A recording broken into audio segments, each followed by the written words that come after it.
The Sun Military Awards, or the Millies as they're known, began in 2008 after Prince Charles said, "We must never tire of telling our military just how much we support them." So every December, members of the armed forces grace the Millies red carpet for their moment in the limelight.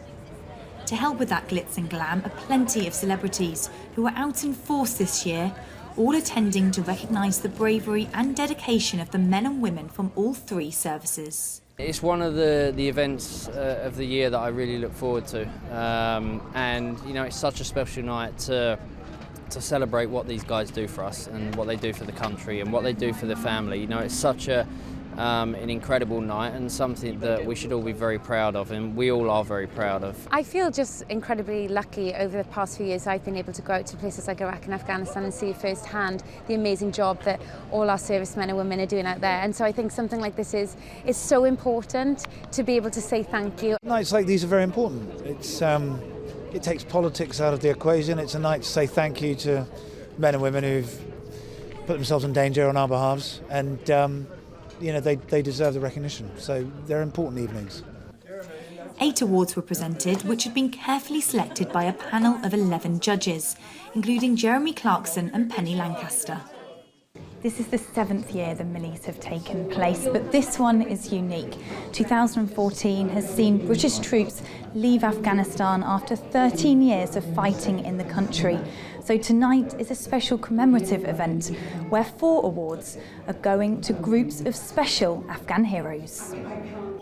The first Special Afghan Heroes Award was for Brothers in Arms, for all those servicemen and women who played an instrumental role in training, advising and mentoring the Afghan National Security Forces.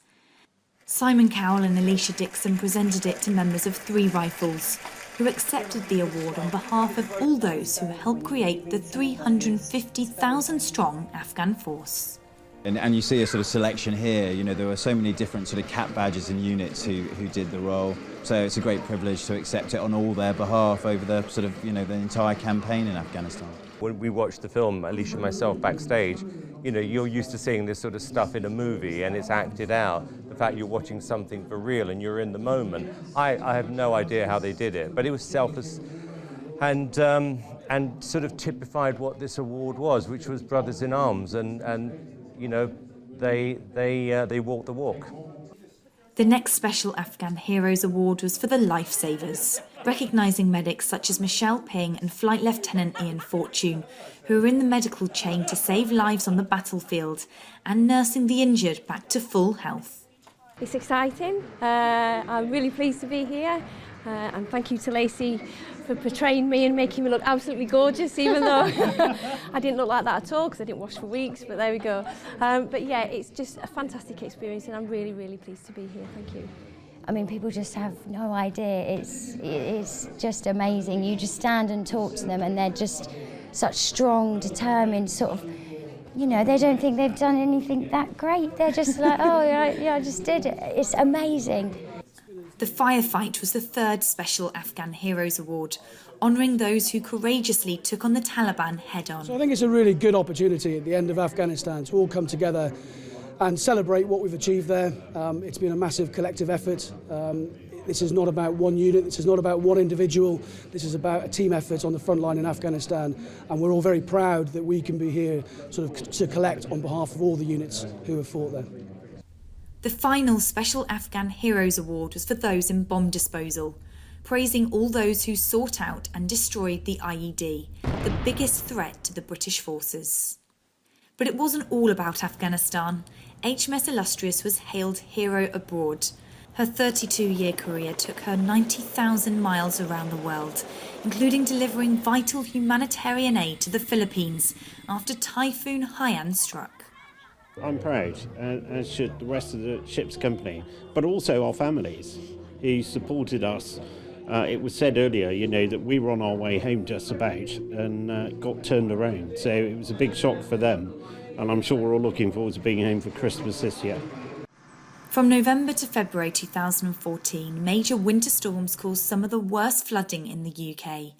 Lance Corporal Dan Botterell from 3-6 Engineer Regiment was on call 24/7 throughout the floods and worked tirelessly to pull victims from their homes to safety.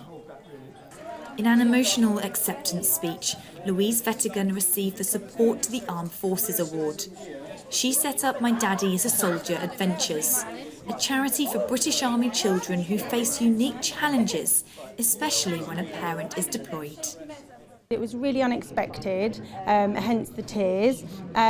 But, you know, it's not about me, it's about the charity, it's about all the little troopers at home. There's over 100,000 of them and they all need support on a daily basis, so let's hope we can do that now.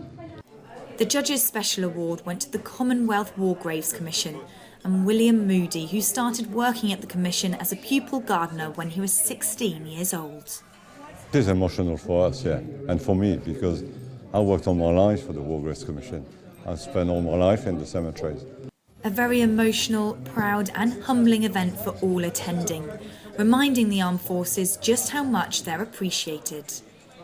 The Millies will be televised on Thursday the 18th of December. Laura Hawkins, Forces News, London.